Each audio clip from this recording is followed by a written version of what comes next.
Welcome back. You're watching a total lunar eclipse here on timeanddate.com. Having a look at our timeline on the left-hand side of the screen, we can see that we're around about midway through the partial phase of this eclipse. And sure enough, if we look at our telescope images coming in there, we can see that around about half the moon is now getting eaten away by Earth's dark inner shadow. Anna, we're here at the timeanddate.com HQ in Stavanger, Norway. Now for us here, we've got a beautiful clear sky, but the moon is really low on the horizon. The moon is going to be setting for us in about 15 minutes time, but we just all crowded in to Matthew's office, who has got the most amazing view of the moon. They're close to the horizon, getting eaten away by Earth's shadow, and yeah, it is spectacular. And remember, if you're anywhere on the nighttime side of Earth, if you have clear skies, go and see it. You can just go out, look up, and enjoy this, just like we enjoyed it there from the window of Matthew's office. Yeah, we should say that Matthew Gunderson, he is one of our moderators tonight on our YouTube chat. He's there. He's doing a great job along with our in-house astrophysicist, Dr. Renata Molenhoes. Yeah, they're looking after the chat there on YouTube. So we've had some beautiful images here on screen, and we are getting three very different views of this eclipse from our three different locations. We can kind of see that looks like the moon's shadow is coming in from different angles across the moon. People are wondering, what's going on there? And this is where I try to explain it, but I do know how to explain it. So we're looking at images here from the USA. We've got from Charlotte. There, the moon's shadow is eating from the lower left side. You usually say the 7 o'clock position or something like that. Yeah, it's like the 7 o'clock position. Yeah. And that is actually what it looks like. If they go outside, look up at the sky, they are outside. If they look up from the screen, up on the sky, they will see the Earth's shadow eating across the moon from that direction. But in Santa Rosa, USA, where we've got John Williams, his telescope has actually flipped the images, and some telescopes do that. You can adjust for it if you like, but it doesn't really matter. And so the shadow looks like it's coming from the top. If he looks up at the sky, the shadow will be coming from the bottom. And we did have some images from Santiago, and the shadow was coming from the opposite side, and that is because they're in the southern hemisphere, and it's almost like you can flip your view of the moon then. So that's also coming from the correct side if Thomas was looking up at the sky and looking at the moon. So absolutely, yeah, and we can also point out that we've got slightly different exposure settings there. So the image there from John in Santa Rosa, it's a much more exposed image. So it's really showing us clearly the edge of Earth's dark shadow there on the moon. A slightly kind of fuzzier looking edge to the shadow on the image from Charlotte. So we're looking at we're getting three very different views of tonight's eclipse. We are heading towards totality. That's when the moon gets completely covered by Earth's darker inner shadow. That's coming up in about 40 minutes. That's when we really see the moon start to take on this reddish tint. Of course, the big question is, why does it turn red? And we're going to talk to someone who can explain that. The person who is sending us that beautiful image from Santa Rosa, this is John Williams. He's had a pretty dramatic evening already. He has. with a last minute relocation for clear skies. He's battling strong winds there in Santa Rosa, so we can actually see there is that little bit of shake in his image. That's because the wind is playing with the telescope there. We are going to have a chat with John. He's a web developer for the National Solar Observatory. He's also an award-winning science writer and outreach specialist. And John is going to join us now. Oh, there he is in the dark. Hey, there he is. John, you're having quite an evening. How are things going there in Santa Rosa? This is I've never been here before. This is right on what they call historic Route 66, about an hour and a half from where I live in Santa Fe, New Mexico. So the wind is picking up. There's a big storm system coming in. That's why I left Santa Fe. And, the temperature is about freezing, and it feels good, though, because I'm seeing the moon. Exactly. Exactly. And at some point, this moon is going to turn red. We're looking at your images right now on the big screen. And what I really like about it being exposed the way it is that I'm hoping that it's going to turn really red because you're exposing for the light side of the moon. So I'm super excited about that. But we've got a great shot of you on our live page on timeanddate.live where you're showing a group of kids a telescope and how to use it. And how do you explain when you're doing outreach work why the moon turns red? It's all about the atmosphere. There's this effect called the Rayleigh effect, where blue light is absorbed by the atmosphere or reflected and scattered. That's why we get the blue skies. But the Rayleigh effect, the longer wavelengths of light get refracted to our eyes. And so, Mm. we're looking at the moon, this light's being refracted through the atmosphere, the Earth's atmosphere, and falling on the moon, these red and brown and orange tones. One of the most kind of the cool things to think about right now, we have some probes on the moon. They're going to take some pictures of the Earth during this eclipse. Yeah. So they're looking back at that. The Earth is actually eclipsing the sun, although it's not the same as our total solar eclipses. But just think about this. If that light's being refracted through the atmosphere, there should be a red halo around Wow. the Earth. And we're hoping that that's what we see. So it would be kind of cool to stay on the moon right now. Very cool to be on the moon right now. But unfortunately, we're here on Earth. And are all lunar eclipses the same color? No, they change. And it all depends a lot on how much volcanic ash is in the atmosphere. So in the past, during years of volcanic eruptions, those eclipses tend to be a little darker. They're more ashen, grayish. Sometimes I've lost track of the moon in the sky when it's been very dark. Um, it's easy to find; it doesn't completely disappear. And this idea is not a new one. No. Back in 1604, this guy named Johannes Kepler, you might have heard that name before, he put forward this idea that the moon turns red because of soot and dust in the atmosphere. He couldn't prove that then, but we know it now. Yeah.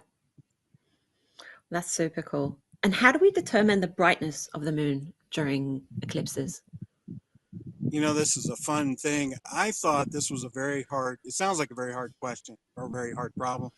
But I had a friend who a scientist friend who he measured the brightness and the colors of the lunar eclipses. And what he did was he took a little telescope like this or a pair of binoculars, and he turned it backwards so the moon was a tiny little dot in the field of view.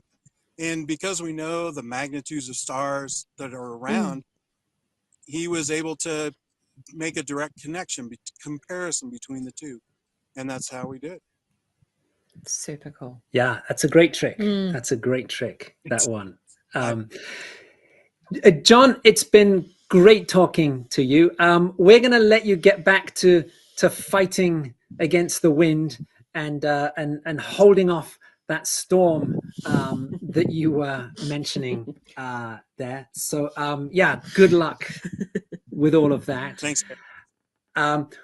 We're about 35 minutes away from totality. Don't forget, we've got our timeline there on the left of the screen, and we have a UTC clock down in the bottom right corner. So yeah, a little over half an hour to go until the total phase of this eclipse begins. So stick with us. Don't forget to have a look at our live page at timeanddate.live. And we will see you back here soon.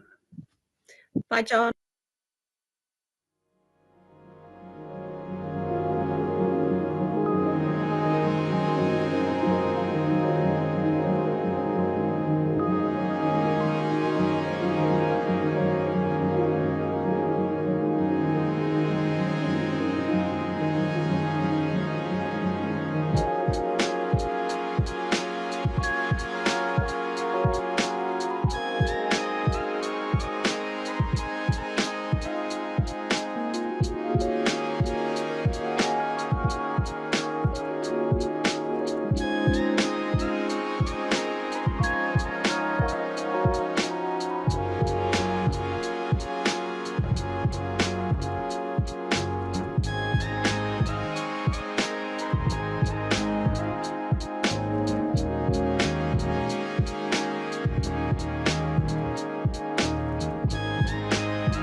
Welcome back. You're watching a total lunar eclipse here on timeanddate.com.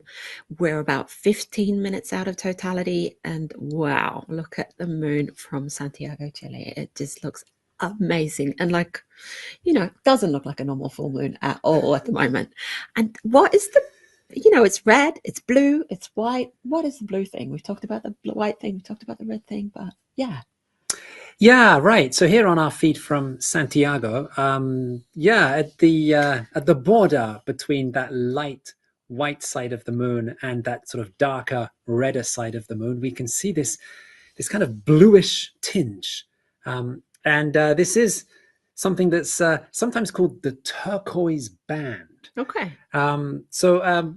As John was explaining in the interview that we did earlier, as light passes through Earth's atmosphere, it becomes reddish.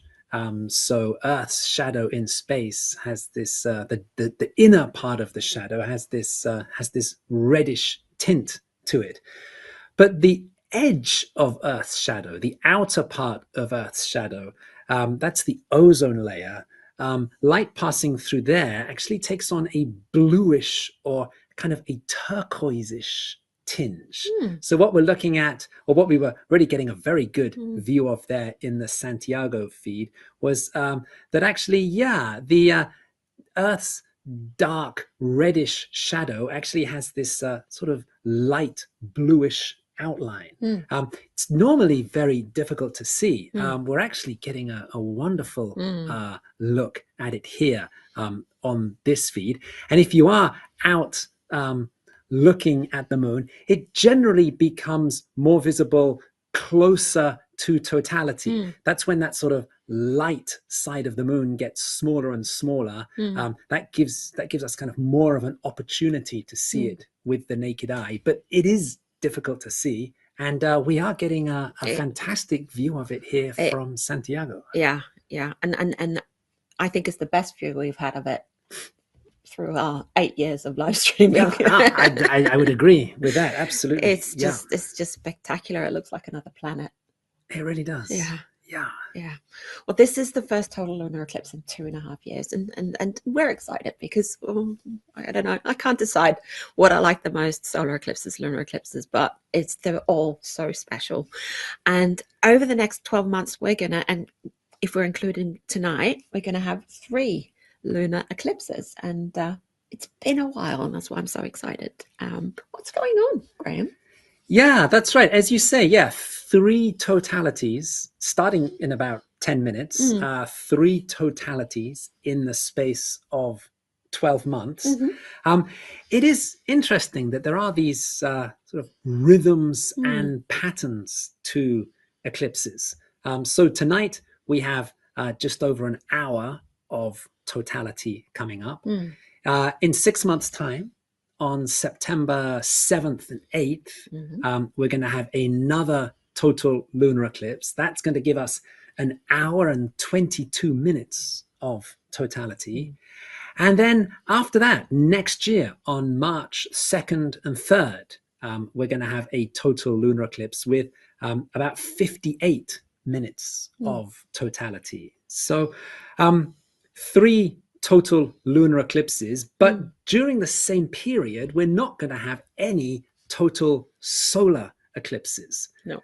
So the next total solar eclipse, that's not until August next year. So we do see these kind of shifting patterns in eclipses. And at the moment, the way that the Earth, the moon, and the sun are aligning, it's really favoring lunar eclipses over solar eclipses.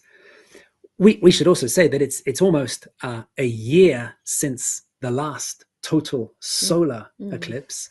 That was on April 8th, 2024. Anna, that's when you and I were in Llano, Texas, for that one. So tonight we are ending this 2.5 year period with no total lunar eclipses, but we are in the middle of a 2.5 year period with no total solar eclipses. That's a nice pattern. And totality is about to begin. I think we're like 10 minutes out. Yeah, we can really see them. The moon is the dark side of the moon is really starting to take on that reddish tinge. Still seeing that sort of beautiful bluish fringe to the dark shadow there as well. Wow. And I had a disappointing peek out the window before we came back in, and our moon has gone under the horizon. Alas, it's over for us here in Norway. So I'm very happy that I can see it here on the screen.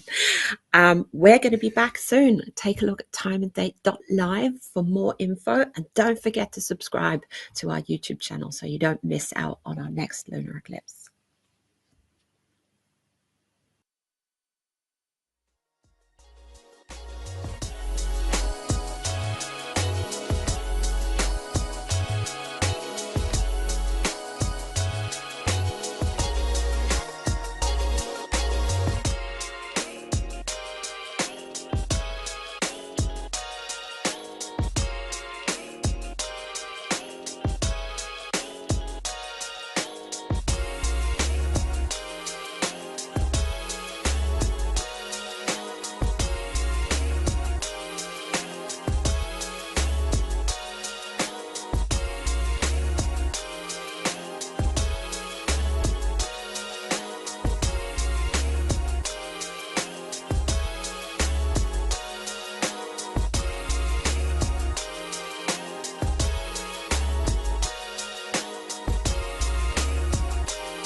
You're watching a total lunar eclipse here on timeanddate.com, and we are in totality right now, and we're going to stay here for an hour or so. And this is the famous blood moon, and I get it. And we can also see like a light edge on the moon there, especially in Santiago, Chile. So yeah, it's looking good, isn't it, Graham? It is, yes. So yeah, the moon is now totally within Earth's dark inner or umbral shadow. It is still near the edge of the shadow. It's kind of slowly moving deeper into this dark shadow, but it is still a little bit near the edge, which means that we do have a slight difference on one side of the moon versus the other. So in our feed there from Charlotte in the USA, we can see that that top right edge of the moon is a bit lighter than the bottom left edge of the moon. If we look at our feed there from Santiago in Chile, we can see it's the other way around. There it's the bottom left edge is a bit brighter than the top right edge.